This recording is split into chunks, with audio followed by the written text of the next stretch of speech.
Good afternoon, everyone. I am here to inform you, to report you about the meeting that we had with just had with the Secretary General a few minutes ago to deliver a letter from our President Nicolás Maduro Moros regarding the militarization of the region, the Caribbean and Latin American region, by the United States, the recent militarization. We delivered the letter, and now I'm going to read a communique. I'm going to read it in Spanish. You have a copy in English, and then afterwards I will answer questions in English or Spanish. I'm going to read it in Spanish now. The Bolivarian Republic of Venezuela addresses the international public and the international media to report that, within the framework of a bilateral meeting held this afternoon, a letter was delivered to the Secretary General of the United Nations, Antonio Guterres, denouncing the most recent and dangerous developments in the policy of continued harassment by the government of the United States of America against our country. In this communication, as well as in the recently concluded meeting, the Venezuelan government made it clear that these aggressions by the government of the United States of America, which have been escalating in recent years through the promulgation and illegal application of unilateral coercive measures to discredit us, disregard our legitimate institutions, and pursue politically motivated judicialization, have today reached an unprecedented level of hostility and threat, especially following the recent deployment of U.S. military forces in the Caribbean. Particularly alarming has been the presence of destroyers and guided missile cruisers, as well as the deployment of a nuclear-capable submarine. This is the first time in history that nuclear-capable military assets, and this is the truly most important point, have been introduced into Latin America and the Caribbean.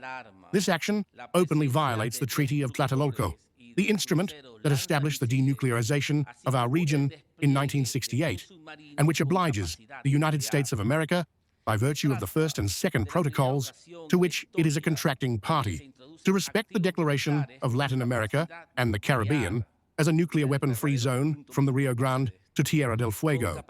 These U.S. military operations also constitute a flagrant violation of the United Nations Charter, in particular Article 2.1 on the sovereign equality of states, Article 2.3 on the peaceful settlement of disputes, Article 2.4 on the prohibition of the threat or use of force, and These U.S. military operations also constitute a flagrant violation of the United Nations Charter, in particular Article 2.1 on the sovereign equality of states, Article 2.3 on the peaceful settlement of disputes, Article 2.4 on the prohibition of the threat or use of force, and Article 2.7 on the principle of non-intervention in the internal affairs of states, 2.7 on the principle of non-intervention in the internal affairs of states. Likewise, they blatantly ignore the proclamation of the Community of Latin American and Caribbean States, CELAC, which declared our region a zone of peace in 2014. We denounce before the world in the strongest terms that the introduction of a nuclear component in the Caribbean undermines hemispheric stability, erodes confidence in the international non-proliferation and disarmament regime, and condises both regional and international peace and security. The Bolivarian Republic of Venezuela reiterates its unwavering commitment to international law, to the peaceful settlement of disputes, and to respect for the sovereignty of nations and peoples. At the same time, it once again urges the Secretary General of the United Nations to assume, within the framework of his powers and responsibilities, the active defense of the fundamental values and principles of the Charter of the United Nations, emphatically urging the government of the United States of America to cease once and for all its hostile actions and threats, and to respect the sovereignty, territorial integrity, and political independence of Venezuela. At the same time, it once again urges the Secretary General of the United Nations to assume, within the framework of his powers and responsibilities, the active defense of the fundamental values and principles of the Charter of the United Nations, emphatically urging the government of the United States of America to cease once and for all its hostile actions and threats, and to respect the sovereignty, territorial integrity, and political independence of Venezuela. History and the peoples of the world would not accept inaction by the international community in the face of a threat of this magnitude. Venezuela, faithful to the precepts of its Bolivarian diplomacy of peace, reaffirms that it constitutes no threat to anyone. The real threat to the region's stability is the U.S. military and nuclear weapons presence in the Caribbean. Finally, we emphasize that our country and our people will never accept the imposition of force or the violation of their inalienable rights, including self-determination. The real threat to the region's stability is the U.S. military and nuclear weapons presence in the Caribbean. Finally, we emphasize that our country and our people will never accept the imposition of force or the violation of their inalienable rights, including self-determination. Over here, Mr. Moncada, Guillermo Azabal from the Agencia F of Spain. I would like to ask you, first of all, how the meeting with the Secretary General has gone, if you can give us some more information and what has been his reaction about it. And second, if seeing how the situation is there a possibility that in the week of high level of the UN could be the President himself, the one who personifies here in the United Nations? Thank you for the question. The meeting with the Secretary General was good. It was a good meeting. The letter was given to him. We discussed additional details of the situation. The Secretary General was very interested because he did not know some details of the latest events. It is not simply about 8 ships, as they have been saying. Now they introduce the nuclear element, which is totally violating the Treaty of Tlatelolco and the commitment, although the United States is not a signatory of the Treaty of Tlatelolco, if it is a signatory of the protocols of the Treaty of Tlatelolco, which consists of the nuclear powers, which have nuclear weapons, committing themselves not to use those nuclear weapons or to send them to the region, not to use them or to threaten. Not only that, but not to carry nuclear weapons to a denuclearized region.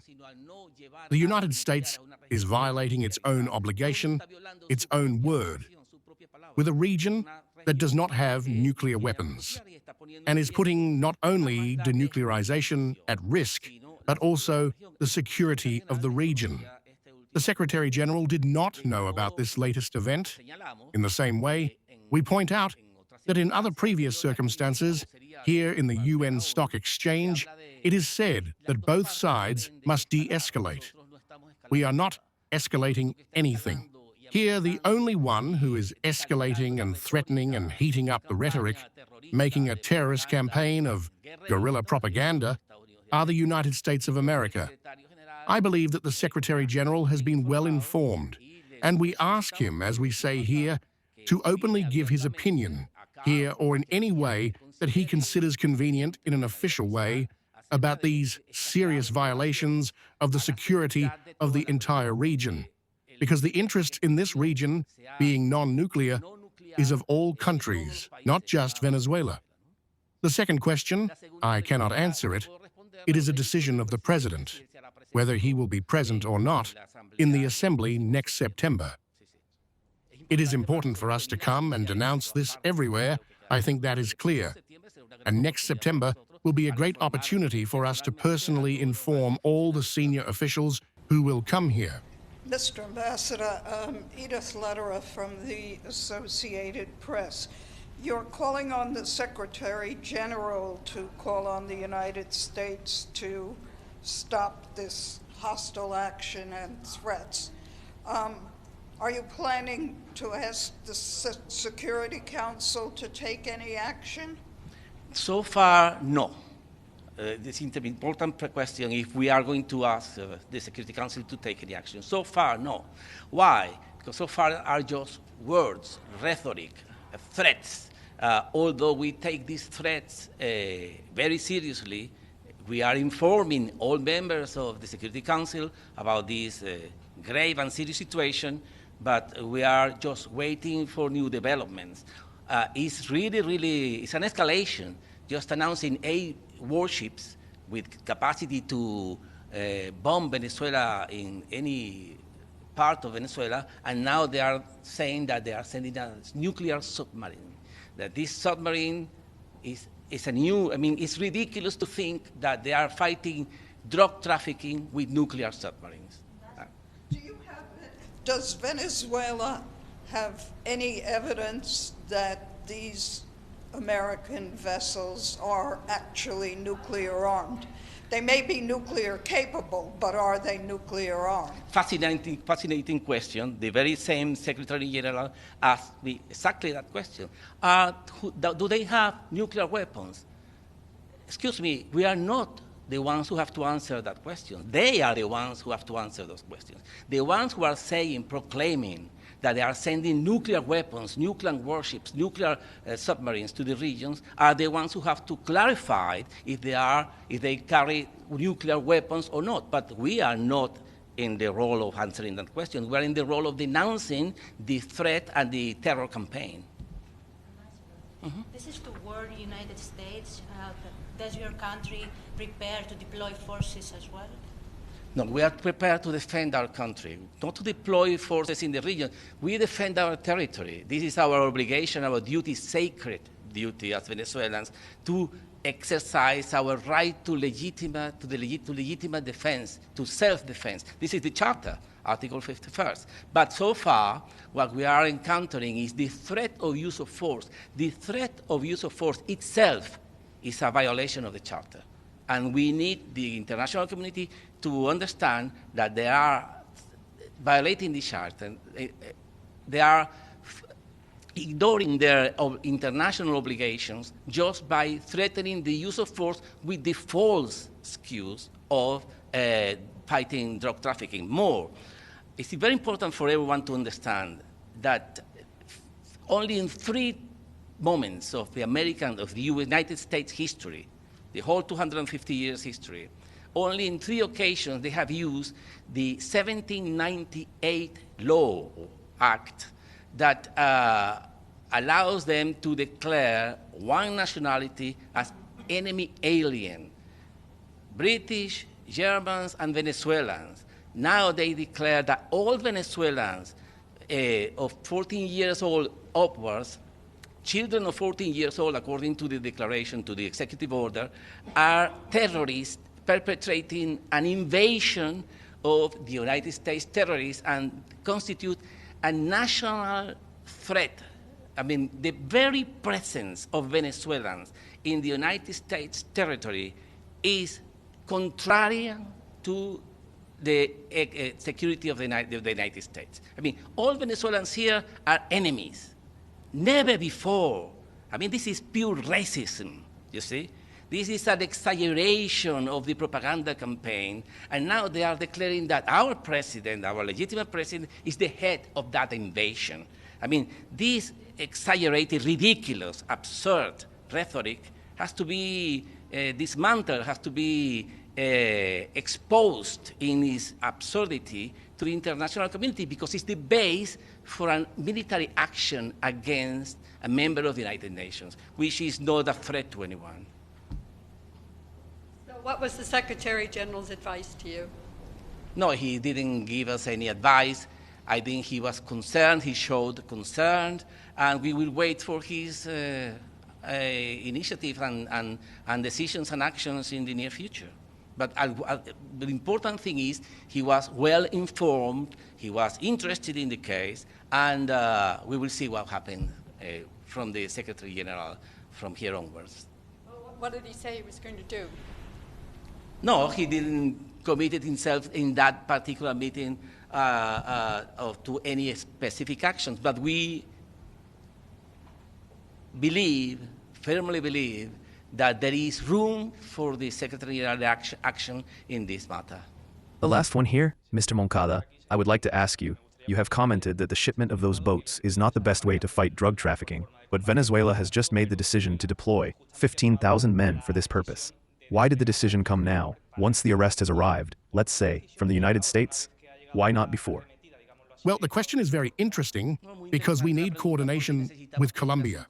And fortunately, if you see the news from Colombia today, the president of Colombia has stated that he is also mobilizing Colombian and Venezuelan troops at the same place on the border, because that is the only coordinated way.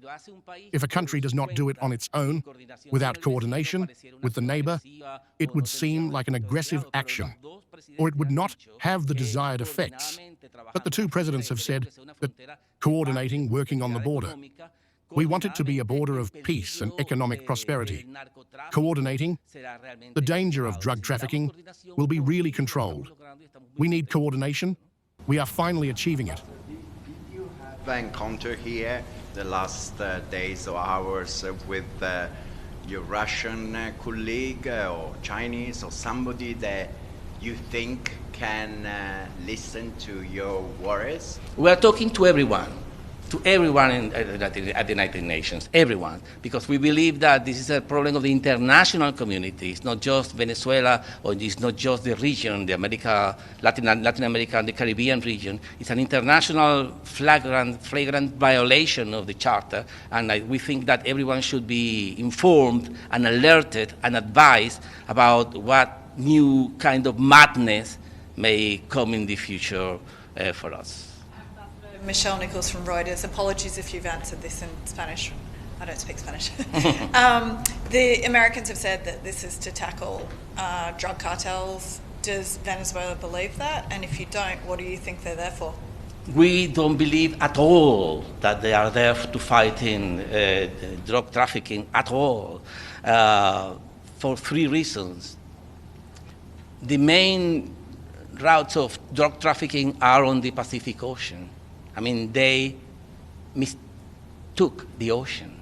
They went to the Caribbean, and they had to go to the Pacific Ocean, first of all. Second, Venezuela is not a drug producer. We are free of cultivation. Venezuela is free of laboratories. We are not a drug processing country. And, of course, that is true. We are part of the roots of drug trafficking. But if you take in account the proportions, we are less than 5% of the drug traffic running around the world. Venezuela is a minuscule part of the whole thing. This is a narrative which is being fabricated just for the purpose of producing justify an intervention against a legitimate president in a Latin American country. If they really want to fight drug trafficking, they should begin here, and not just with the drug cartels, also with the pharmaceutical corporations who sold legally drugs, Oxycontin, and the rest of them. Big corporations, rich people, tens of billions of dollars corporations killing thousands of young Americans every single year, 70,000 every single year. I studied this society. We know the big corporations selling drugs on the pharmacies, I mean, legally, not just the drug cartels. Why don't begin by that? But we are also absolutely willing to cooperate, but to cooperate as we are doing with Colombia, as we are doing with any other country, which is not trying to bomb us. So can you, sorry, just for our viewers and readers out there, can you just repeat again what you think the real intention of the Americans? The real intention of America, they declared themselves. They said that they do not recognize our president as the legitimate president of our country. They said that Venezuela is perpetrating an invasion of the American U.S. territory. They said that all Venezuelans in the United States are contrary to the national security of this country. They say that all Venezuelans, every single one of them, older than 14 years old, is an enemy, alien enemy, and has to be expelled from this country. And they said that the head of this massive invasion against this country is our president, and is a fugitive, they said it themselves today, and had to be punished. And they put a $50 million reward for our president. I mean, it's clear what they are trying to say. It's a coup d'etat. It's what they said, what they did in 1990s in Panama, what they tried to do to Nicaragua, what they did in Iraq, what they did in Libya. I mean, it's a massive operation, propaganda operation, to justify what the experts call kinetic action, meaning military intervention in a country which is a sovereign and independent country and is no threat to anyone.